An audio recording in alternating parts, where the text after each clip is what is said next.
Good evening. कैसे हैं आप लोग। एक बार फिर से यदुवंशी क्लासेज में आपका स्वागत है। इस वीडियो से आपको 5 से 7 नंबर का फ़ायदा मिलेगा, क्योंकि हम आनुवांशिकी चैप्टर से जितना भी मोस्ट इम्पॉर्टेंट ऑब्जेक्टिव है जो हर एक साल पूछा जाता है, बार बार पूछा जाता है, उस सभी को हम छांट के एक जगह एकत्रित किए हैं, जमा किए हैं। ठीक है, जितना भी है ऑब्जेक्टिव सभी मोस्ट इम्पॉर्टेंट है, VVI है, इसलिए आप लोग पूरा वीडियो ज़रूर देखिए। पूरा वीडियो देखने के बाद आपको 5 से 7 नंबर का फ़ायदा मिलेगा। एकदम यही क्वेश्चन आएगा सेम टू सेम। ठीक है, तो चलिए शुरुआत करते हैं। द ओरिजिन ऑफ स्पेसिस नामक पुस्तक किसने लिखी? तो इसका क्या हो जाएगा, इसका हो जाएगा ए, डार्विन। तो क्या याद रखना है, डार्विन। ठीक है, द ओरिजिन ऑफ स्पीसीज नामक पुस्तक किसने लिखी? डार्विन ने लिखा था। अगला क्वेश्चन कहता है, मनुष्य में कितने जोड़े गुणसूत्र पाए जाते हैं? मनुष्य में जो होता है 23 जोड़ा गुणसूत्र पाया जाता है। ठीक है, कितना जोड़ा पाया जाता है? 23 जोड़ा गुणसूत्र पाया जाता है।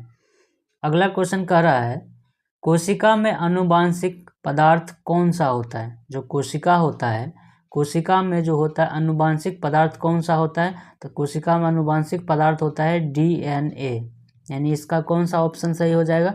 ए नंबर। ठीक है, तो कोशिका में आनुवांशिक पदार्थ होता है DNA। क्या याद रखना है? DNA।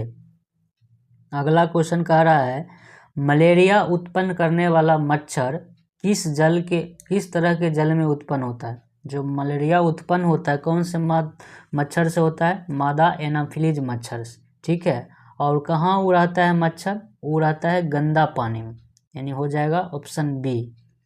अगला क्वेश्चन कह रहा है, डेंगू उत्पन्न करने वाले मच्छर किस तरह के जल में उत्पन्न होते हैं? जो डेंगू जो मच्छर होता है वो किस में रहता है?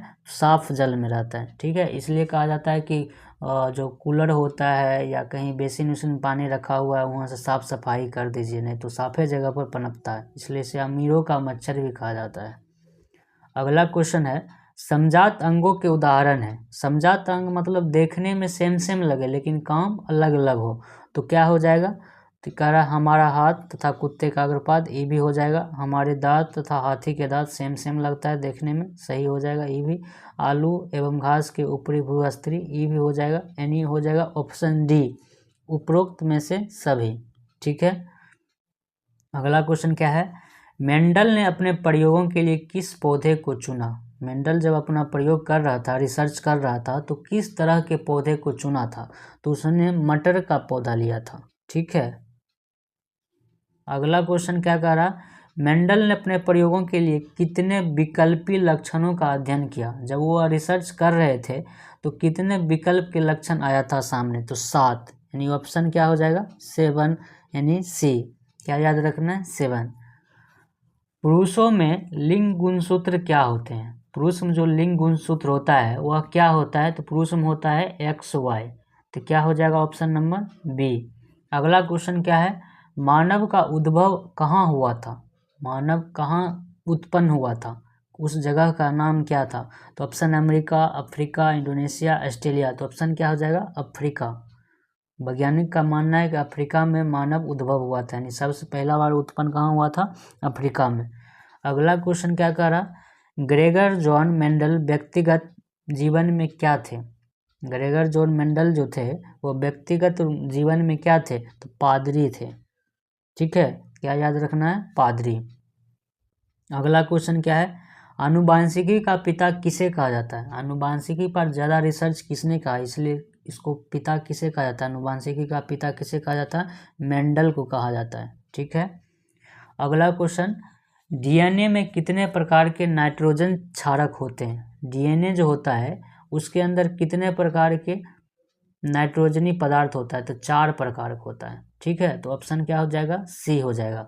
अगला क्वेश्चन क्या रहा है, पक्षी तथा तितली के पंख क्या होते हैं? पक्षी तथा तितली के पंख क्या होते हैं? असमजात अंग होते हैं। समजात अंग नहीं होते, एक तरह नहीं दिखते, इसलिए क्या हो जाएगा? असमजात अंग। क्या याद रखना है? असमजात अंग।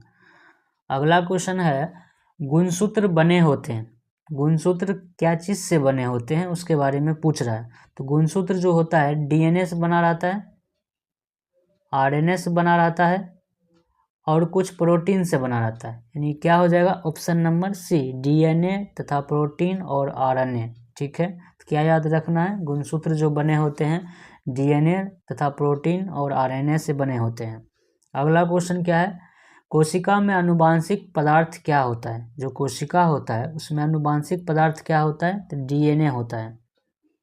अगला क्वेश्चन, एकल संकर क्रॉस के फलस्वरूप लंबे एवं नाटे पौधे का अनुपात क्या था।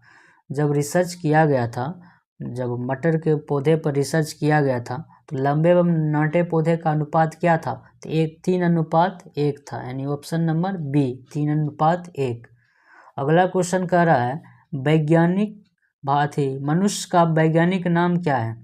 जो मनुष्य है उसको वैज्ञानिक क्या कहता है, तो उसको कहते हैं होमोसेपियन, यानी मनुष्य को वैज्ञानिक नाम क्या है, होमोसेपियंस। ठीक है। अगला क्वेश्चन क्या है, किसी जीव की जीनी संरचना क्या कहलाता है। किसी जीव की जीनी संरचना जीनोटाइप कहलाता है। तो क्या हो जाएगा, ऑप्शन नंबर बी। क्या याद रखना है, जीनोटाइप। जीन की संरचना को कहा जाता है जीनोटाइप और शरीर की संरचना को कहा जाता है फिनोटाइप। ठीक है, शारीरिक संरचना को कहा जाता है फिनोटाइप और जीन की संरचना को कहा जाता है जीनोटाइप। ठीक है। अगला क्वेश्चन क्या है, स्त्रियों में लिंग गुणसूत्र क्या होते हैं। जो स्त्री होती है, महिला होती है, उसमें जो गुणसूत्र होता है XX। ठीक है, तो क्या हो जाएगा, ऑप्शन नंबर ए। 20 में से 20 किसका सही हुआ, कमेंट करके जरूर बताइएगा, या 20 में से कितना सही हुआ है कमेंट करके जरूर बताइएगा। ठीक है, इसी तरह से हम पूरे साइंस का चैप्टर वाइज लाएंगे। ऑब्जेक्टिव जितना भी मोस्ट इंपॉर्टेंट क्वेश्चन होगा, लगभग 150 का आसपास ऑब्जेक्टिव है। 150 से बाहर नहीं पूछेगा, 150 हमें 40 नंबर पूछ देगा। ठीक है, इसलिए पूरा वीडियो जरूर देखिएगा। ठीक है, अगले वीडियो में मिलते हैं, तब तक के लिए जय हिंद, वंदे मातरम।